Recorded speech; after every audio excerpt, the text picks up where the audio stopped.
বন্ধুগণ, পাউরুটির যে এত মজাদার নাস্তা বা টিফিন হয় তা না দেখলে আপনাদের বিশ্বাসই হবে না। এই জন্য গ্যাসের মধ্যে আমি একটা প্যান বসিয়ে দিয়েছি। প্যানের মধ্যে আমি দিয়ে দিলাম 2 চামচ জল। জলটা দেওয়ার পর আমি এখানে দিয়ে দেব 3 কাপ গরুর দুধ। এটা ফুল ফ্যাটযুক্ত দুধ আর এর ওজন হিসাবে এটা 500 গ্রাম দুধ।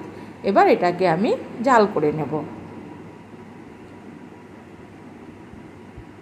এভাবে আমি একটু জাল করে নেওয়ার পর কুসুম গরম হলে আমি আঙুলটা সহ্য করতে পারি এরকম গরম অবস্থায় আমি এখানে দিয়ে দেব 4 চামচ গুঁড়ো দুধ।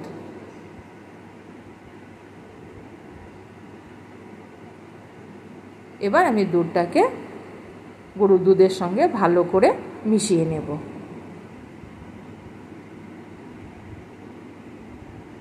এইভাবে অনবরত নেড়ে পাউডার দুধটা বা গুঁড়ো দুধটাকে আমি দুধের সঙ্গে মিশিয়ে নেব।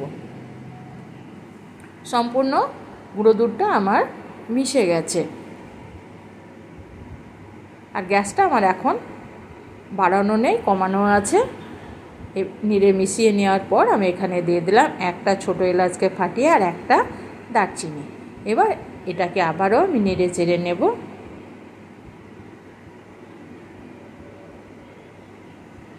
হ্যাঁ বন্ধুরা, এখানে কুসুম গরম থেকে একটু গরম হলো। এবার এটাকে আমি এখান থেকে 2 চামচ দুধ উঠিয়ে রেখে দেব। এবার এটাকে আমি গ্যাসটাকে বাড়িয়ে দিয়ে অনবরত এইভাবে নাড়তে থাকবো। দিয়ে আমি দুধটাকে ঘন করে নেব। এদিকে আমি একটা নিয়েছি কাস্টার্ড পাউডার, যেটা ম্যাঙ্গো ফ্লেভার। এবার ওটাকে আমি ওই দুধের মধ্যে 2 চামচ দিয়ে গুলে নেব। এটাকে এদিকে আমি অনবরত নাড়তে থাকবো। দিয়ে দুধটাকে আমি ভালো করে ঘন করে নেব। মিনিট 7-8 আমি গ্যাসটাকে বাড়িয়ে দিয়ে অনবরত এইভাবে নাড়তে থাকবো। এর ফলে দুধটা আমার ঘন হয়ে যাবে। আর যেহেতু আমার দুধে আগেই আমি জাল করে রেখেছিলাম, ঘন ছিল। দেখুন বন্ধুরা, দুধটা অনেকটাই কমে গেছে। এবার আমি এখানে দিয়ে দিলাম, গ্যাসটা কমিয়ে দিয়ে, চিনি। এখানে আমি 5 চামচ চিনি দিয়েছি। চিনিটা আপনারা আপনাদের পছন্দ মতো দিয়ে দেবেন। আবারও আমি গ্যাসটাকে বাড়িয়ে দিয়ে ঠিক একইভাবে আমি নেড়ে নেড়ে চিনিটাকেও গলিয়ে নেব। হ্যাঁ বন্ধুরা, এখানে দুধটা একটু পাতলা হয়ে যাবে কারণ চিনিটা দেওয়া হলো, সেই জন্য আবারও আমি গ্যাসটাকে বাড়িয়ে দিয়ে অনবরত কিছুক্ষণ এইভাবে নাড়তে থাকবো।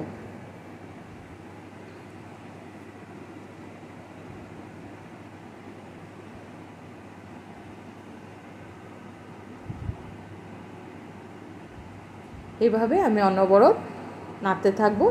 দেখুন বন্ধুরা, চিনিটা আমার সম্পূর্ণভাবে গলে গেছে। এবার আমি এখানে দিয়ে দেব, গ্যাসটাকে একদম কমিয়ে দেব।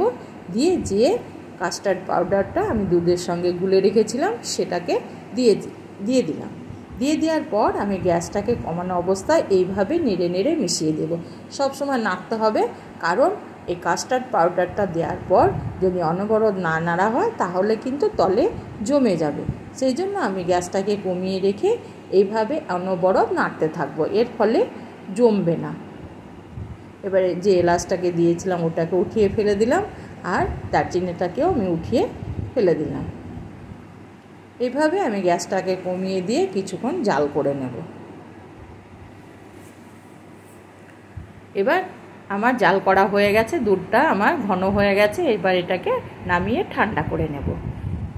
এদিকে আমি নিয়েছি কিছুটা পাউরুটির পিস। এবার আমি এই পাউরুটিগুলোকে একটা কৌটোর ঢাকনা দিয়ে এইভাবে একটা গোল শেপ দিয়ে নেব।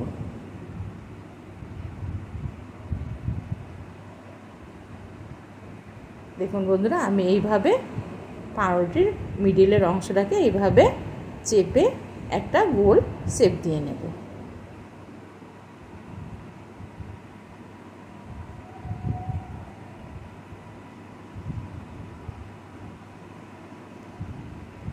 এইভাবে আমি সমস্ত পাউরুটিগুলোকে কেটে নিলাম। এবার আমি এগুলোকে সাইডে রেখে দেব। এদিকে আমার যে দুধের মিশ্রণটা ঠান্ডা হয়ে গেছে। হ্যাঁ বন্ধুরা, এখানে গরম অবস্থায় পাউরুটিগুলোকে দিলে হবে না, তাহলে পাউরুটিগুলো খুব তাড়াতাড়ি নরম হয়ে যাবে।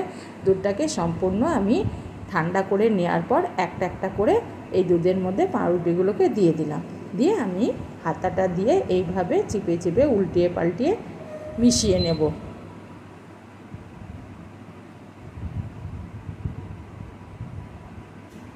এভাবে আমি উল্টিয়ে পাল্টিয়ে সমস্ত পাউরুটির পিসগুলোকে উল্টিয়ে পাল্টিয়ে মিশিয়ে নেওয়ার পর এবার আমি একটা প্লেটের মধ্যে উঠিয়ে নেব।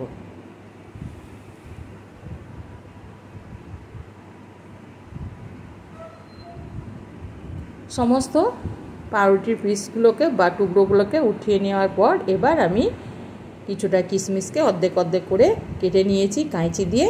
দিয়ে আমি গার্নিশের জন্য পাউরুটির উপরে আমি এরকম করে দিয়ে দিলাম। এটা দিয়ে দেওয়ার পর আধ ঘন্টা ফ্রিজে রেখে দেওয়ার পর আমি পরিবেশন করে দেব।